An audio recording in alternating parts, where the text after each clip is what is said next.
Keď bol komunista, tak nemôže byť dobrý človek, tak ho nenávidím. Tak nech sa páči, nech ma nenávidí, ale ja seba nenávidieť za to nebudem, pretože pre mňa je dôležitá moja rodina, moje svedomie a väčšina občanov. Tak potom napadlo, však tá Drienkovica na tom Gemeri, furt o nej hlásali tí domorodci, že keď je nachladený niekto a keď si dá pol deci, že to pomôže. Štampelik to je nič. Ale pol deci? Pán prezident, keď mi to pomôže, ja to vypijem. Ale ukážte mi, jak sa to pije. Keď s Havlom sme išli na pivo, to bolo normálne. Lebo on bol taký bezprostredný. Ale s Clintonovou a na prvýkrát. Potom sú tu 22 mestských častí. A tí starostovia sú najprv starostovia, až potom sú mestskí poslanci. A to robí problémy, ale o tom nebudem hovoriť, na tom mám svoj názor. Kto to zaviedol, ten by to mal aj kedysi upraviť patrične, ak by sa to patrilo. Počúvate podcast Lokál Vokál s Igorom Kupcom. Podcast o Košiciach, Východe a o ľuďoch, ktorých chcete počuť.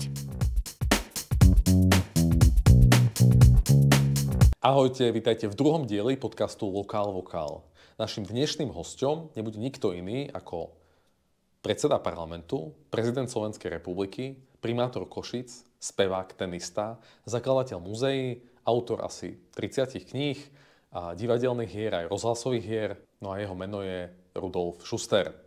Rudolfa Schustera som sa pýtal otázky, ktoré sa týkajú jeho osobnosti, a niektoré boli viac kritickejšie, niektoré boli zvedavejšie, ale snažil som sa získať taký komplexný obraz o jeho práci a diele, ktoré v Košiciach za posledné dekády zanechal. Takže želám vám príjemné počúvanie. Ak hovoríme o Košiciach, tak vlastne z mojej skúsenosti turistického sprievodcu tam zažívam taký veľmi zaujímavý fenomén.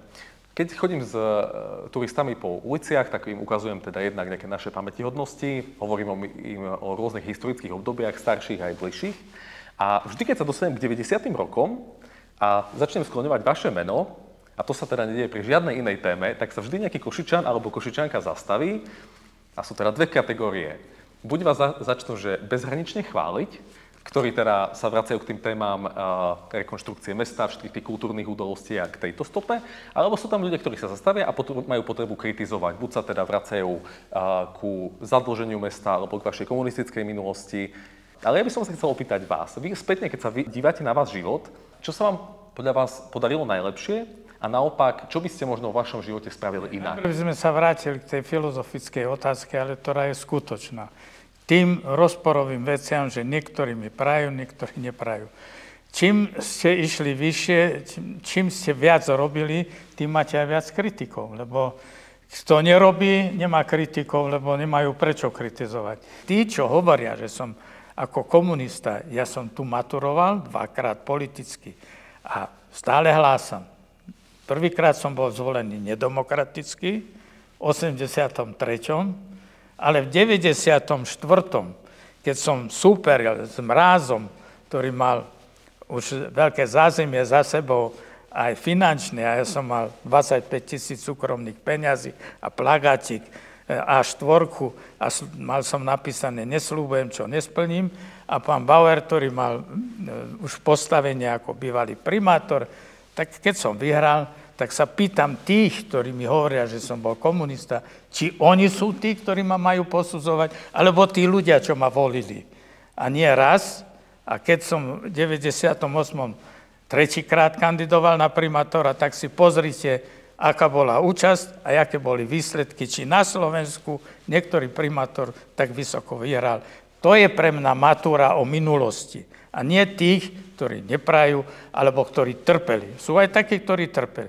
Ale ja som nikomu neubližoval, ja som vždy pracoval pre mesto. A keď som bol členom orgánu stranického, to nebolo z toho titulu, že som bol dobrý straník, ale že ma asi aj strana potrebovala v národných výboroch človeka, ktorý im robil výsledky a pomáhal aj so svojimi ľuďmi, ktorým som sa obklopil. To nie.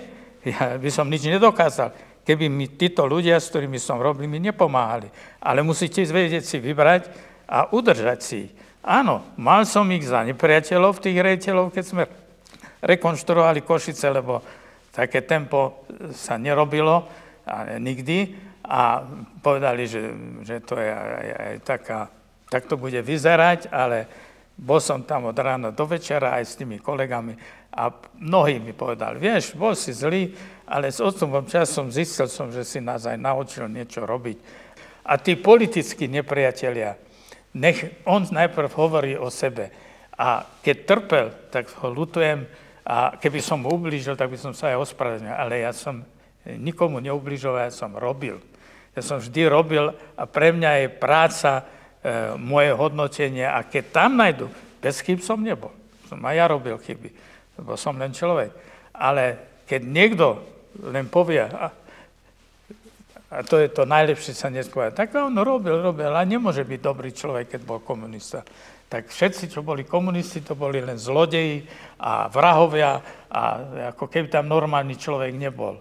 Tak ja sa medzi takých určite počítam, ktorí predovšetkým, lebo tu som robil. Keby som hovoril o tom, čo som robil, to nehovorím ani o tom, čo som v zahraničí, v Bratislave, ako predseda parlamentu v kľúčových otázkach cez revolúcie. Treba sa spýtať kňažku, aký som bol cez revolúcie, ako som pomáhal, či nepomáhal, či som o tom bol presvedčený, či nie. Tu sú na všetko, ja mám jednu výhodu, že toto je všetko v tom archíve. Nič som nezatajil. Od mojich súkromných ciest, filmy z dovolenky, 8 mm filmy, ktoré sú ozvučené, rozhlasové nahrávky zo starého, z nového, všetko tam máte. Ku všetkému sa hlásim. A keby sa história opakovala, tak keď niekto povie, či by som zastúpil do strany. No určite, lebo v tom čase tak som rozmýšľal, tak som to videl. A keď niekto chce zmeniť tú históriu, tak sa mýli, pretože z histórie sme sa vždy učili. Ale historicky posudzovať, to je potom sa vrátiť do tej istej polohy, jak vtedy bol Sovietský zväz na vzor, to je kapitalista, to je zlý a my sme komunisti, my sme dobrí. Tak to sú tie hodnotenia niektorých ľudí, ale pre mňa je moje svedomie. Najviac to moja rodina, ktorá má právo ma hodnotiť, či som bol dobrý otec, zlý, ale aj občania Košíc, tá väčšina, nie tí jednotlivci, jeden ti závidí, druhý ťa nenávidí, že si niečo dostal, duje za to, že si mu niečo nevyhovel, lebo ja som mnohým ako primátor nevyhovel, pretože keď som vedel, že napríklad, že má už záhradku a pýtal ďalšiu, tak ja som bol ten, ktorý povedal, nesmiete dať, aj keď je funkcionár. No. Takže, ale mnohí to takto chápu. Z tej vašej celoživotnej kariéry, na čo ste najviac hrdí a čo by ste spravili? Ja som na niečo hrdý, keď som na niečo hrdý, že som si vedel nájsť spolupracovníkov, ktorí so mnou vydržali. Lebo viete, ja som si tu vyslúžil počul som, aj anonymy som dostával, SSák, aj fašista, bezcitný, karierista, neviem čo všetko. Ale ja si myslím, že ak je dneska niekde chyba, že je demokracia na nesprávnom mieste.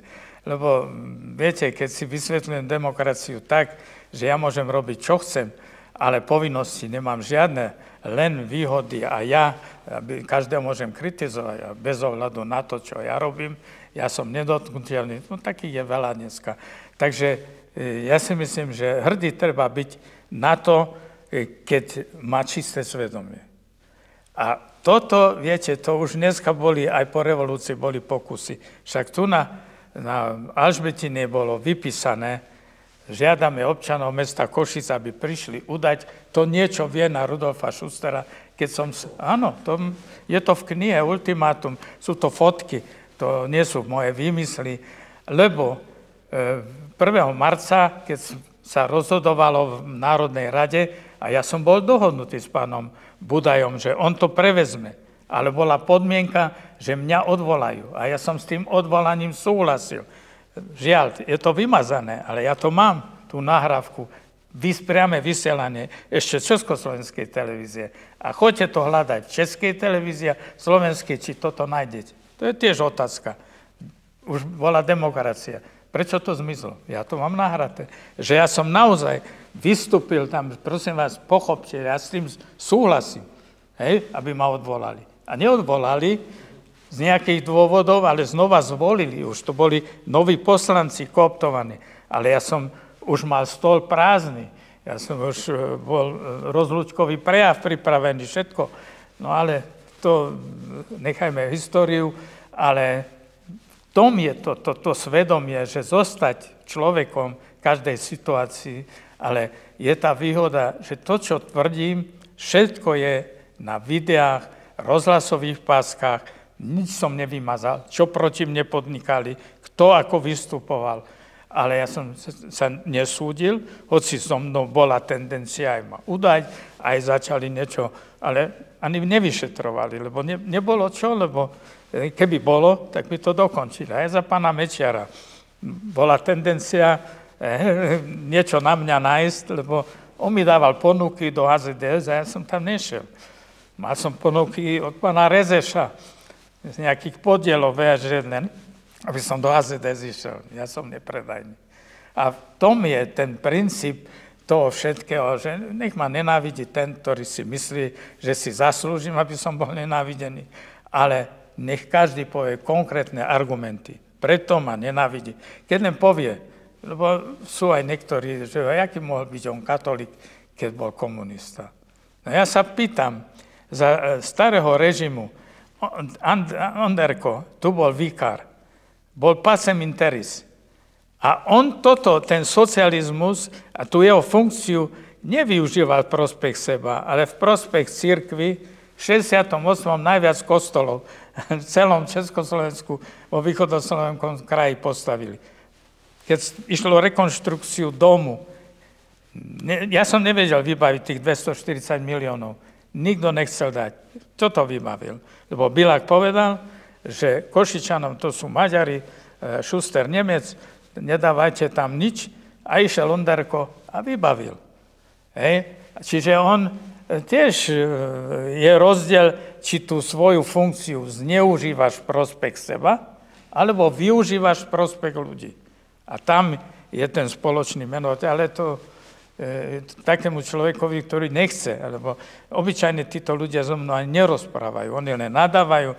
Keď bol komunista, tak nemôže byť dobrý človek, tak ho nenávidím. Tak nech sa páči, nech ma nenávidí, ale ja seba nenávidieť za to nebudem, pretože pre mňa je dôležitá moja rodina, moje svedomie a väčšina občanov. Keby väčšina občanov bola proti, lebo Mečiar mi to povedal, keď mi ponúkal, že mi ponúka lídra HZDS vo východoslovenskom kraji. A ja hovorím, pán Mečiar, viete, že my dvaja, my sme vždy boli proti sebe, však on aj to jedno trestné oznámenie osnovoval, tak hovorím, my nemôžeme. A hovorím, že my sme si urobili prieskum, že keby ste išli s nami, že by sme to ako na východe vyhrali a tak. A čo by som za to všetko mal? No, mohli by ste mať všetky funkcie okrem 3 najvyšších predstaviteľov. Nemohli by ste prezident, predseda vlády, predseda parlamentu a ostatné si môžete vybrať. Som sa usmial, ale pán Mečiar, viete, že my dvaja asi sotva by sme spolu mohli robiť, lebo my sme rozdielne povahy.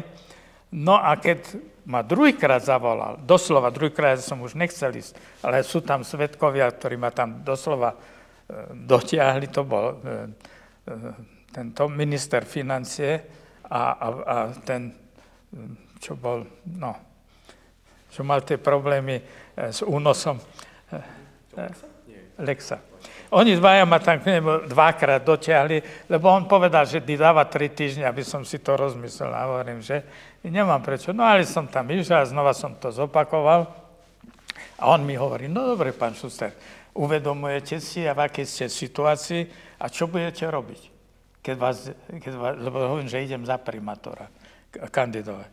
No ale pozor, je iná doba. A čo keď vás nezvolia, čo budete robiť? Hovorím, pán Mečiar, keď ma v Košiciach nezvolia, tak si začnem spýtovať svedomie, že kde som urobil chybu, že ma Košičania nechcú. Pán prezident, koluje o vás už veľa legend a niektoré z nich by som si možno tak chcel buď overiť, alebo vyvrátiť, že čo z toho je pravda, alebo čo z toho je už taký ten šum tých Košíc. Tak mám tu 4 otázky na vás. Prvá z nich teda. Vraj ste boli na Južnom póle a pomohol sa vám tam dostať americký prezident George Bush. Je to pravda, alebo je to mýtus? Tak to je to pravda, no. Tak ja musím povedať, že prezident Bush, to zase je to taká, viete, čo je stratégia a čo je, preto idem vydať knihu. Protokol bez protokolu. Aby som ukázal, že ako ako štátnik, ako primátor, ako hosto, v jakom každom položení, že ako by ste sa mali na to pripravovať, ako by ste mali konať, keď ste tam. A ja, keby som mal s prezidentom Bushom také vzťahy, že by som si mohol dovoliť. On končil týždeň pred jeho ukončením funkcie. Tu bol veľvyslanec a ja som sa na ňo obratil. A on mi povedal, pán prezident, vy máte dobré vzťahy s prezidentom Bushom, ešte je tam. Napíšte mu, možno vás prekvapí. A ja som napísal a prekvapil ma. Prekvapil ma dvakrát, lebo aj keď som mu moje spomienky poslal, reagoval listom pekným a reagoval, že mi dáva súhlas, že môžem s americkou armádou letieť na Južný pól. Čiže to nebol mýtus, to bola pravda, sú na to dôkazy, listy a všetko. No a tam sa odohralo to, čo som nepredpokladal, lebo som oslavoval tam svoju 75-ku. Tak to nečakal som, že sa to stane, ale môžem povedať, to hovorí o vzťahoch. Ale kde to začalo? To všetko začalo ako primátor. Keď som bol primátor, tak som pozval Johna Mikea, kongresmena Spojených štátov, ktorý mal rozhodujúci podiel na víťazstve volieb prezidenta Busha na Floride. Keď sa prepočítavali hlasy, viete, že to bolo nie tak jednoduché, tak on mal najväčšie zásluhy. Ale ja som vtedy to nevedel. Ale vedel som, že máme východňara, pôvod Johna Mikea, veľký kongresmen. Tak ja som ho pozval, on prijal pozvanie aj s manželkou a viete, že sme vymysleli Košický hrad, nevymysleli, ale ja som s tým Máčalom, archeológom, ktorý prišiel za mnou, že nemá robotu, tak hovorím, toľko vy archeológovia hovoríte o tom hrade, však mi ukážte ten Košický hrad, kde bol a čo bol. Sa usmial, no tie základy tam sú, hovorím, tak ideme ich odkryť a poďme nejakú tradíciu s tým robiť. Tak sme tam išli, odkryli, no objavili sme trojuholníkovú väžu, ktorá není nikde pri hradoch. No hovorím, tak tu máme raritu, vyťahneme ju niekoľko metrov. Tak sa najprv pozeral, no a sa to urobilo, no už máme základ, že máme Košický hrad konečne, není to len Podhradová, aj Hradová. A teraz hovorím, tak ten hrad si musíme späť dobiť, nie? No tak vtedy sa to vymýšľalo, prezidenta Kováča som pozval. No a pasovanie za rytiera Košického hradu. To sme si povymysleli. No a ten archeológ mi dával taký návod. Hovorím, nemôžete pasovať prezidenta Kováča, keď vy nie ste rytierom. Rytier len rytiera môže. No tak mňa pasovali potom jeho. No nepriateľil som si Mečiara vtedy ako predsedu vlády, lebo som potom aj jemu to ponúkol, že keď ste dole prvé Kováčovi, ja to nechcem. No tak ja som si potom vymyslel, nie Gvozdík, Kozlík. Kozlík bol minister financií a ja som, viete, ako primátor mesta bol veľmi dôležitý muž. Ja som viac s ministrami pracoval. A tak som išiel za ním, aby to on prijal toho rytiera Košického hradu. No prijal to a dostal potom vynadané, že prečo ide toto a tak ďalej. Čiže, ale tak som pasoval aj Johna Mikea. On mal slzy v očiach, keď prišiel ku mne domov, povedal, ja som už bol na všelijakých oslavách, ale to bolo tak dojímavé, pekné, ja na teba nezabudnú. Ja som vtedy ešte ani v hlave nemal, že budem raz prezidentom a že bude on ten muž, ktorý mi toľko pomôže a že mal taký veľký vplyv u prezidenta Busha. Do dneska chodí, skoro každý rok chodíme už to môžem prezradiť, tomu Šnírovi, do reštaurácie dole, do pivnice, vždy mu venujem nejaký obraz. Takže, viete, to bolo to zákulisie aj s prezidentovi Bushovi, odkiaľ viedli tie cesty, aj, že ja som bol u prezidenta Busha prijatý dvakrát oficiálne, čo sa nikdy nerobí za 8 mesiacov, oválne miestnosti. A tak, že keď uvidíte fotky a filmy, tak uvidíte, že to nebolo ozaj tak formálne, ale tak priateľské. Super, ďakujem. To je zaujímavé veľmi. informácia. Dobre, druhý mýtus, na čo sa chcem opýtať. Žene Billa Clintona, Hillary Clinton, ste vraj na jej zdravotné ťažkosti ponúkli drinkovicu, tá jej vraj pomohla a do USA ste vraj museli poslať ďalšiu fľašu, respektíve demižon. Je to pravda, alebo mýtus? No, ja som demižon nikdy nemal, ja som mal len pár fľaš, ale vtedy, keď prišla, ja som bol v Pomikovele, to vzniklo spontánne všetko. Ja som nič také nemal pripravené, len viete, dobre, to bolo ešte v 99. Ja som 15. júna nastúpil za prezidenta, o pár mesiacov ona bola v Poľsku, no a povedala, že príde aj na Slovensku. Tak si viete predstaviť, predtým ani vrátnici sem nechodili za Mečiara, že nechceli chodiť, že nás odizolovali, neprijali nás do NATO a teraz zrazu príde prvá dáma. Tak všetci boli nervózni v prezidentskej kancelárii, aby to čo najlepšie dopadlo, lebo vieme, že to má na všeličo vplyv, tak aj ja som si dal záležať. No tak som ju prijal, ale prišla z Poľska nachladená, kašľala, nevedela rozprávať. Ja som ju prijal, hovoril, tak ona mala odpovedať, rozkašľala sa. Všetko ticho. Tak ja som zase hovoril, už ma manželka pod stolom kopala a už ukazovala, že už nech hovorí, no ale nemohla. Tak teraz som nevedel, čo spraviť. Ja som ju chcel si získať, aj urobiť dobrý dojem. No, tak potom napadlo, však tá Drienkovica na tom Gemeri, furt o nej hlásali tí domorodci, že keď je nachladený niekto a keď si dá pol deci, že to pomôže, že to tak. Tak len, že ja som teraz bojoval so sebou, čo štampelik to je nič. Ale pol deci? A potom som si povedal, ja to risknem, nie? Lebo keď to nešlo. A keď donesol čašník pol decáky, moja žena sa nadrudo, ty si sa zbláznil, však budeš alkoholik v Amerike a toto. Hovorím, ale štampelik nepomôže. No a teraz je delegácia, no alkohol. A ona bola tak vtipná, že hovorí, no, pán prezident, keď mi to pomôže, ja to vypijem, ale ukážte mi, jak sa to pije. Som v živote pol deci 52 Drienkovice nevypil. To vám úprimne hovorím. A teraz ja som to mal prejsť a moja žena, že by ma očami prepichla. Tak ja som to riskol, vypil som, ale aj mňa to zdvihlo a tak.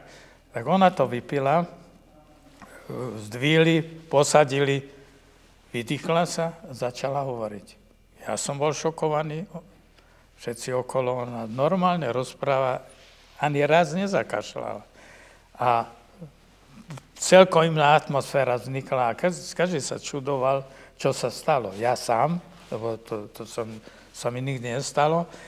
No a manželka nahnevaná, že pol decák, lebo aj ostatní videli, protokolárne to vôbec nesedelo, lebo to v krčme. Hej. Keď s Havlom sme išli na pivo, to bolo normálne, lebo on bol taký bezprostredný. Ale s Clintonovou na prvýkrát. Tak aj ja som bol z toho nešťastný. No, Clintonová odišla v dobrej nálade, taká nie akože vypitá, ale bola už troška náladu zostala, vtipkovala. Tak ja som bol spokojný, odišla a na dvore sme sa s manželkou pohádali, lebo budem v Amerike alkoholik a tak. Hovorím, Irenka, veď vyzela si mi, ale preto, keď ty sám nepiješ a toto, no, prehnal som to, ale pomohlo to. No, len aby z toho nebol problém. Tak mne to nedalo, keď manželka odišla, tak po obede okolo 4:00 som dal zavolať sekretárke, lebo chodila nám mimo vládky, že ako sa má pani prezident. Že dobrú náladu, vtipkuje, že nekašle. No a potom vzniklo ten problém, že keď je taký dobrý liek, ešte toto viac toho. No a ja som mal, myslím, 1,5 fľašky, tak to som rád dal, ale potom jeden zlomyselník ešte mi napísal, že ten prúšvih, čo bol z toho Levinská, že to ja mám na svedomí, že ten moja Drienkovica, to už bolo také, to už urážali, zosmiešňovali. Ale ohlas som mal od našich krajanov, že bola s nimi a chválila ma, že mám špeciálny liek alkoholický, ktorý zázračne pomáha. Takže nebol som alkoholik, ale liečiteľ. A že Drienkovica, že čo som si ja povymýšľal, čo všetko lieči, a jej som to, aby som ju zabával, vtipkoval, že keď ženy vypijú a nepoznajú slovo nie a také, proste uvoľnenie také, tak už som bol v penzii, keď v Pravde ma pozvali do tohoto, do Bratislavy a vedci potvrdili, že to, čo som si vymýšľal, že bola nakoniec pravda.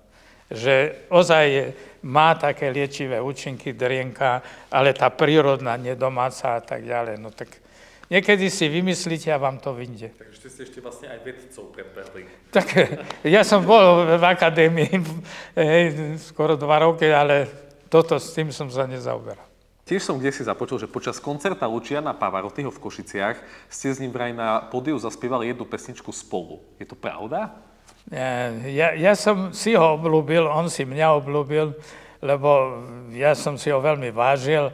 Povedal mi ešte jednu vec, že darmo ten produkčný má dohodu, zmluvu, keď bude veľká diera vpredu na koncerte, ľudia odídu, že on preruší koncert a vráti peniaze. Že jeho tie dohody nezaujímajú. On je zvyknutý spievať tak. No a lenže bola predpoveď počasia dážď. Tak ja som sa tak v živote neprosil sa, aby mi to vyšlo.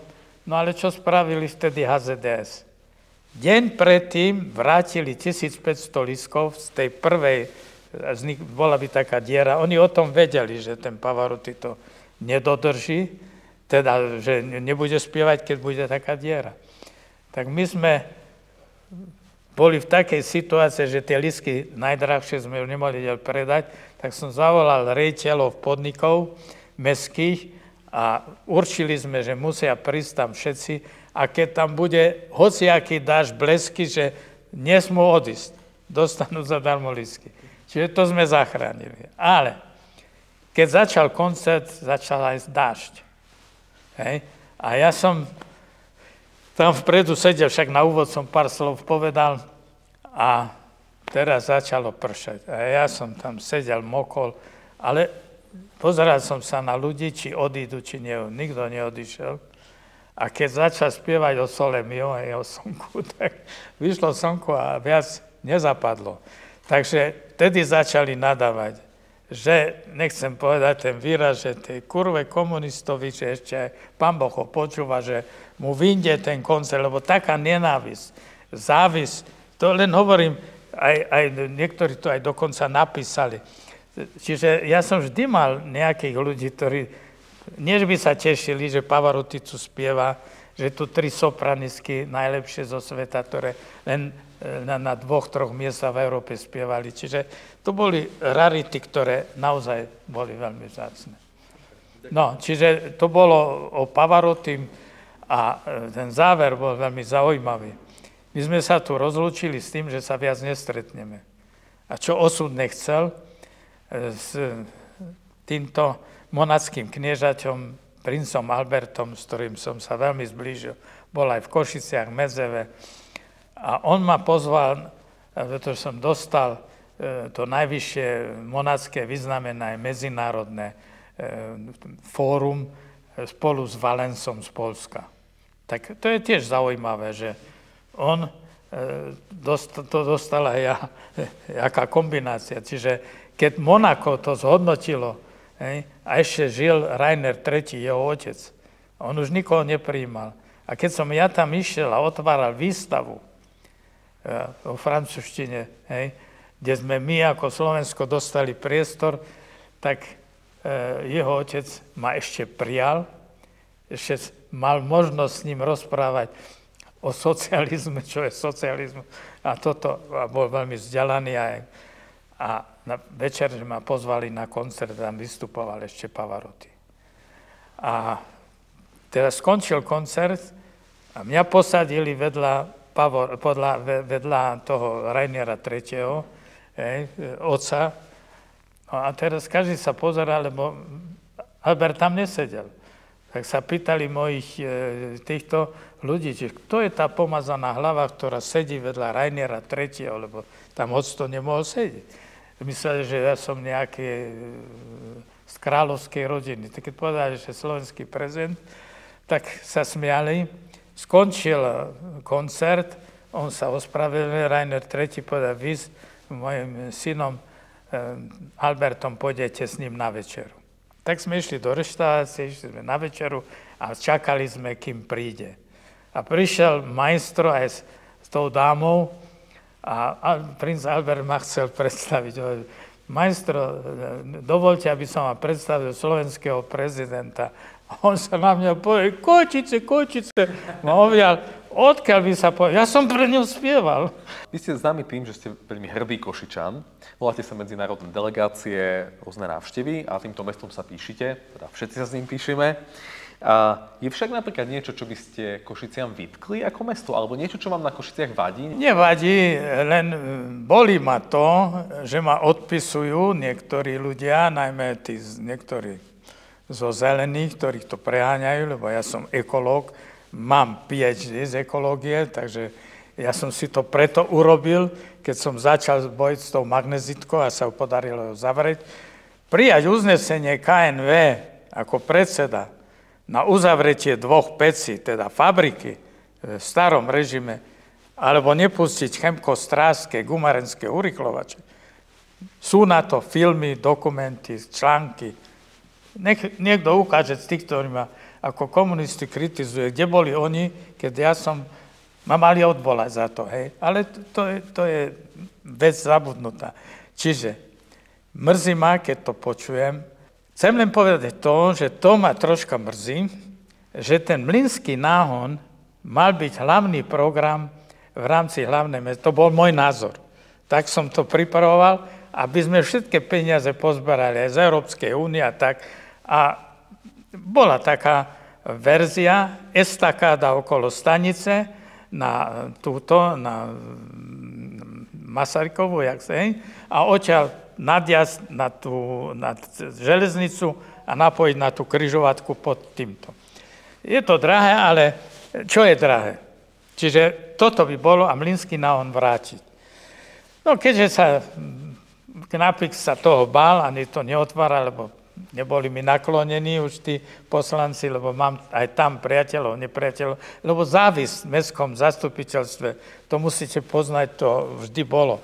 Potom sú tu 22 mestských častí. A tí starostovia sú najprv starostovia, až potom sú mestskí poslanci.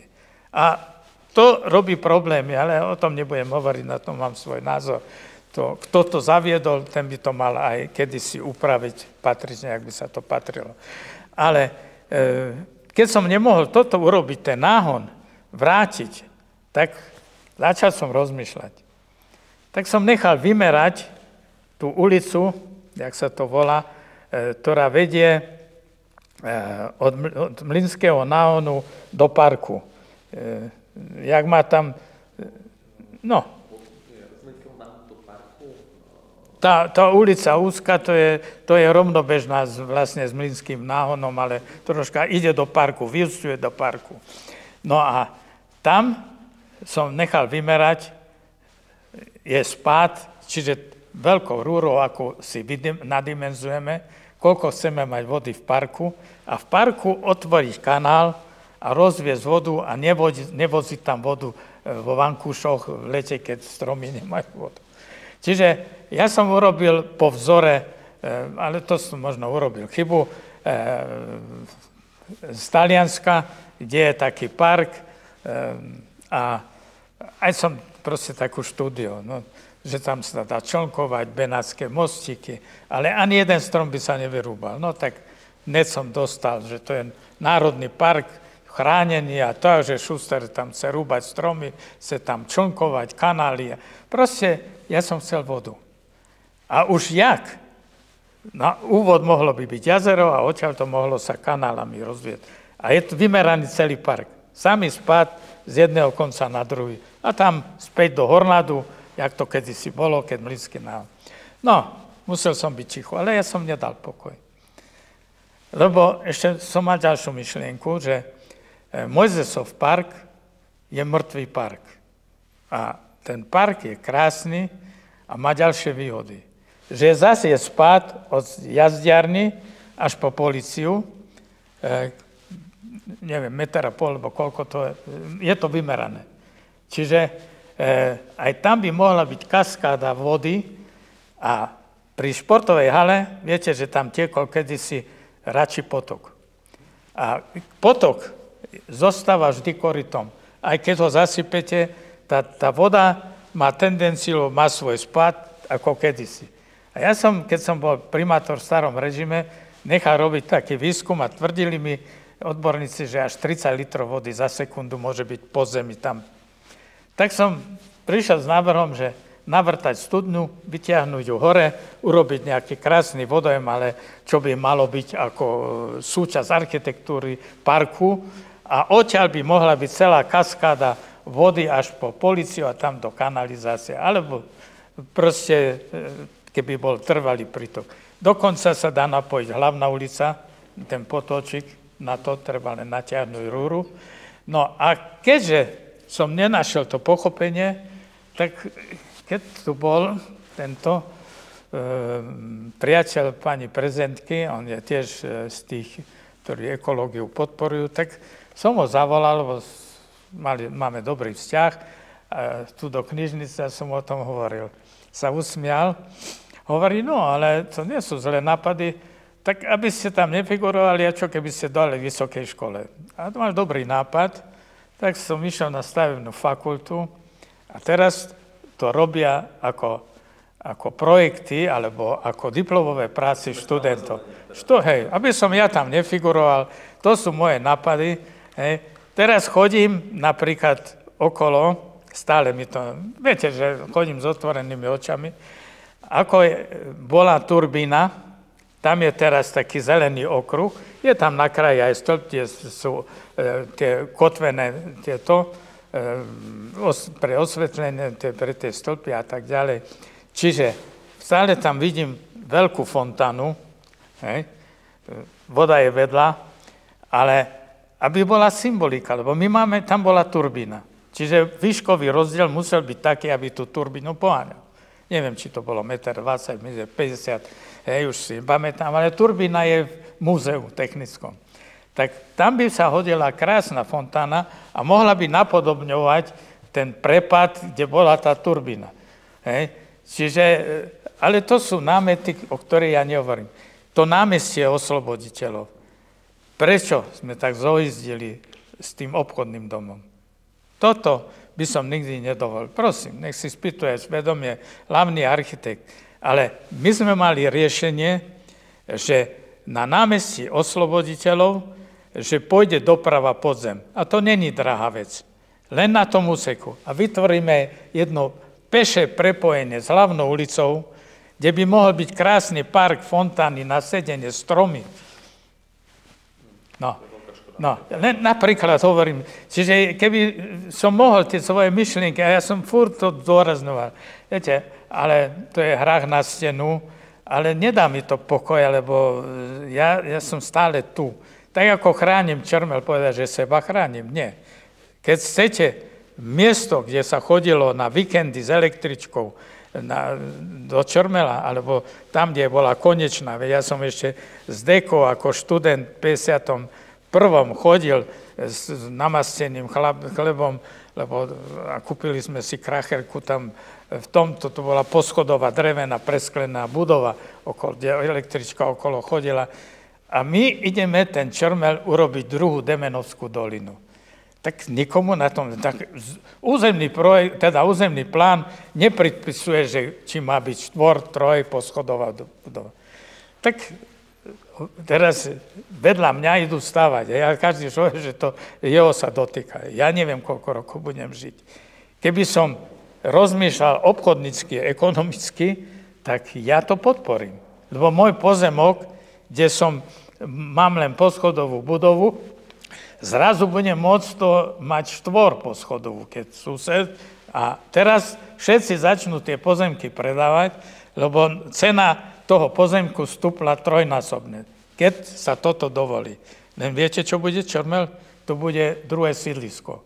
A je po poslednej takom krásnom údolí, lebo tú lanovku, tiež by som ešte rozmýšľal, či by naozaj nestalo za to civilne využiť a tak ďalej. Ale nebudem už ďalej rozvíjať svoje fantázie. Tak toto mi je ľúto a žijem s tým ako občan, ale ako človek, ktorý pre to mesto niečo urobil so svojimi kolegami, ktorí kedysi nadávali, dneska sme najlepší kamaráti a sa stretávame ako penzisti. A to je najkrajšie. Viete, že oni sa hlásia, tie riečelia, ktorých som najviac preháňal. Sú najlepší kamaráti. To je pre mňa viac ako ten, čo mi nadáva do komunistov, alebo ma nemá rád. Ja nikomu sa nevnúcujem, nech si každý nadáva. Pre mňa je hlavné to, že to svedomie, nekradol som, neprisvojoval som veci, ktoré mi nepatrili, neprivatizoval som, lebo politik, ktorý ide do politiky, lebo štátnik by nemal robiť iné. A ja som toto dodržal. Čo musí človek spraviť preto, aby sa stal dobrým Košičanom alebo Košičankou? Čo by ste odkázali poslucháčom? Ja si myslím, že v prvom rade treba byť hrdý na mesto. Treba byť kritický, ale netreba byť všetko negatívne. Viac sa opierať o tú históriu, ju ovládať. Hej? Lebo ak chcem byť hrdý, tak musím to, na čo mám byť hrdý, poznať. Lebo keď som hrdý na niečo z povrchu, ktoré nepoznám, tak nikdy to nemôžem ani riadne milovať, riadne zvelaďovať, uctiť si. Čiže každému Košičanovi som doporučil, aby troška tú históriu si osvojil a bude väčší Košičan. A keď bude vidieť, akú bohatú históriu máme. A potom byť kritický, ale nebyť negativisticky naladený, lebo človek, ktorý sa naladí na negativisticky a vidí všetko len zlé, treba tvoriť a každú myšlienku, ktorú mám, snažiť sa prostredníctvom tých poslancov, primátora, nezádzať, nedať pokoj tomu. Lebo to je o tom, že keď ja len chcem a povrchne všetko hodnotím, musím troška do toho mesta vniknúť, do tej hĺbky a potom to mesto, neopustím to mesto ani keď je v ťažkej situácii, ale aj tých predstaviteľov mesta, hej. Nesmiem v nich vidieť len negativistické veci. Raz boli zvolení, tak buď ich podporujem, mám kritizovať, ale nie kritiku za kritiku, lebo to sú ľudia, ktorí nikdy nič pozitívneho v meste nevideli. A tí nie sú prínosom. Títo to mesto len ničia a znehodnocujú. Ja keby som sa bol držal tých negativistických nálad, ktoré boli, viete, koľko ma hovadili za to, že to mesto nikdy nebude už to, čo bolo a tak ďalej. A pozrite sa, koľko rokov je odtedy a slúži. Ale mesto treba aj udržovať, lebo tá údržba, keď máte dom, tak v tom dome je stále čo udržovať a zvelaďovať. Tak aj toto by mali vidieť občania. Mali by z tých svojich poslancov tlačiť, ale tlačiť je rozdiel.